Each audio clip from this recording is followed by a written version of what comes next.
Vijayalalitha YouTube சேனலுக்கு உங்களை வரவேற்கிறேன். இன்றைக்கி நான் தக்காளி ஊறுகாய் செய்ய போகிறேன்.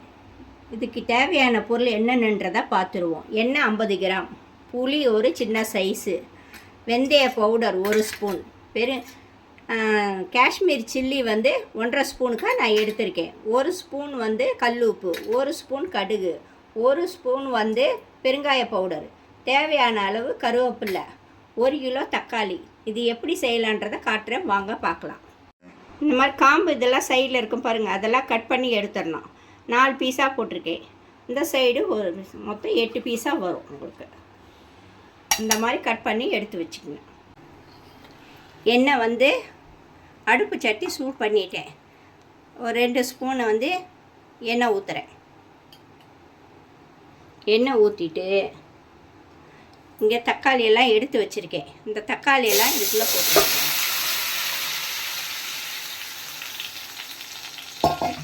போட்டுட்டு இது கூட புளி இருக்குது. சின்ன சைஸ் புளி நான் எடுத்து வச்சேன் பாருங்கள். சின்ன சைஸ் புளியை இந்த மாதிரி பிச்சு ஏற்கனவே நான் எல்லாம் க்ளீன் பண்ணி வச்சுருக்கேன். நாறுகிற எதுவும் இல்லாமல் கிளியராக இருக்கணும். இந்த மாதிரி போட்டு இது பண்ணிட வேண்டாம். இது மேலே கல் உப்பு போட்டுற வேண்டியதான். கல் உப்பு நான் 1 ஸ்பூன் போட்டிருக்கேன். வேணும்னா தேவையானா போட்டுக்கலாம். நல்லா வதக்கணும். உங்களுக்கு அந்த தண்ணியெல்லாம் கிளியராக வந்துடும். ஃபுல்லாக உங்களுக்கு வத்திரணும். நல்லா புளியெல்லாம் போட்டது நல்லா வெந்தது எப்படி காட்டுறேன்னு பாருங்கள் எப்படி இருக்குன்னு. இப்போ ஹையில் வச்சுருக்கேன்.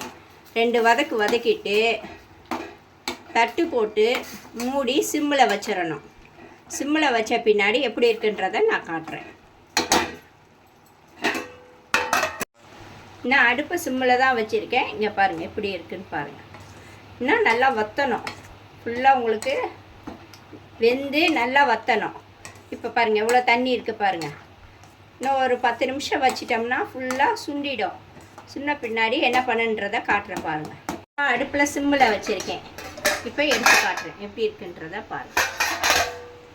ஃபுல்லாக அடுப்புலேயே வச்சு ஃபுல்லாக இதாகிடுச்சு பாருங்கள். நல்லா மேஷ் ஆகிடுச்சு பாருங்கள். ஃபுல்லாக உங்களுக்கு மசிஞ்சிருச்சு.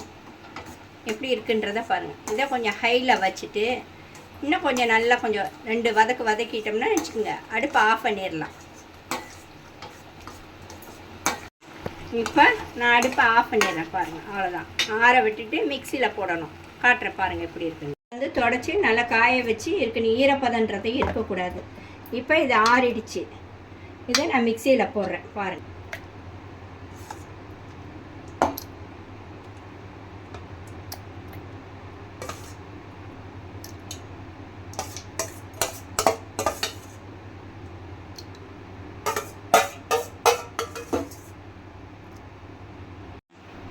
மிக்ஸி காய வச்சு ஈரப்பதம் இல்லாமல் எடுத்து உள்ளே போட்டுறணும். இதை அரைச்சிட்டு அதுக்கப்புறம் எப்படி பண்ணணுன்றதை காட்டுறேன் பாருங்கள்.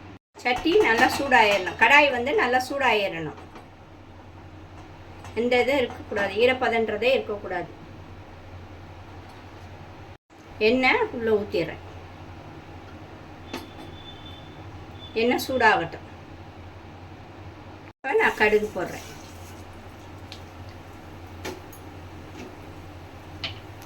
அடுப்பை சிம்மில் தான் வச்சுருக்கேன்.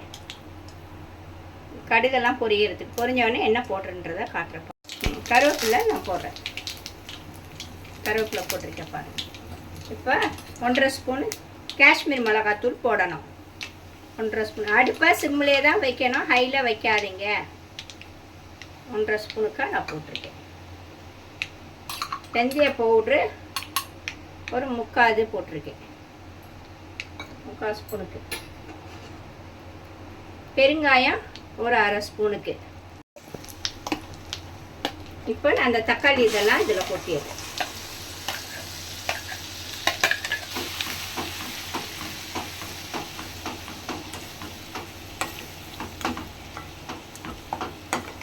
இது ஃபுல்லாக வற்றணும். உங்களுக்கு வற்றினாதான் அதோட டேஸ்ட் இது. இப்போ ஹையில் வச்சுட்டு 2 வதக்கிட்டு திருப்பி சிம்மில் ஆக்கிடுவேன். பாருங்கள் எப்படி இருக்குன்றதை பாருங்கள். அடுப்பை சிம்மில் ஆக்கிட்டேன். இது ஃபுல்லாக வற்றணும். உங்களுக்கு வற்றின பின்னாடி தான் அதோட டேஸ்ட்டு. ஏற்கனவே நான் உப்பும் புளியும் அதிலே வேக வச்சுட்டேன்.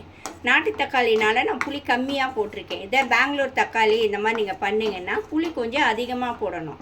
இப்போ அதை அடுப்பை சிம்மில் வச்சு இது கொதிக்கணும். சுண்டி வந்த பின்னாடி எப்படி இருக்குன்றதை காட்டுறேன் பாருங்கள். இந்த எண்ணெயெல்லாம் பிரிஞ்சு வரணும். நம்ம ஊற்றின எண்ணெயெல்லாம் கம்ப்ளீட்டாக பிரிஞ்சு வந்துடணும். இது எப்படின்றதை காட்டுறேன் பாருங்கள்.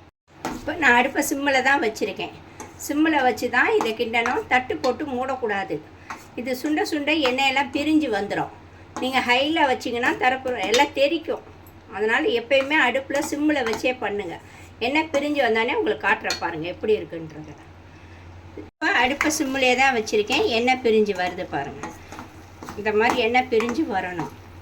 திருப்பி நான் ஹையில் வச்சுட்டு உங்களுக்கு பண்ணி காட்டுறேன். 2 நிமிஷம் நல்லா ஹையில் வச்சு ஒரு பரட்டு திருப்பி சிம்மில் வச்சுடுங்க. நல்லா சுண்டி வரணும். எடுத்தோடனே அல்வா பார்த்து கொட்டுற மாதிரி இருக்கணும். அதுதான் அதோட பதமே. நான் எப்படி இருக்குன்றதை காட்டுறேன் பாருங்க. நான் ஊற்றுனதே 50 எண்ணெய் தான். அந்த 50 எண்ணெயும் சுண்டி வந்துடும் உங்களுக்கு. ஃபுல்லாக பிரிஞ்சு வந்துடுச்சு பாருங்கள் எண்ணெயெல்லாம். நான் ஹையில் தான் வச்சுருக்கேன் அடுப்பை. ஃபுல்லாக உங்களுக்கு இங்கே பாருங்கள். இதான் பதம் பாருங்கள். எல்லாமே எப்படி வந்துடுச்சு பாருங்கள். எண்ணெயெல்லாம் ஃபுல்லாக பிரிஞ்சு வந்துடுச்சு. எடுத்து போட்டால் எப்படி இருக்குது பாருங்கள். இப்படி வரணும். இதுதான் பதம் இதுக்கு பாருங்கள். இப்போ நான் அடுப்பை ஆஃப் பண்ணிடுறேன்.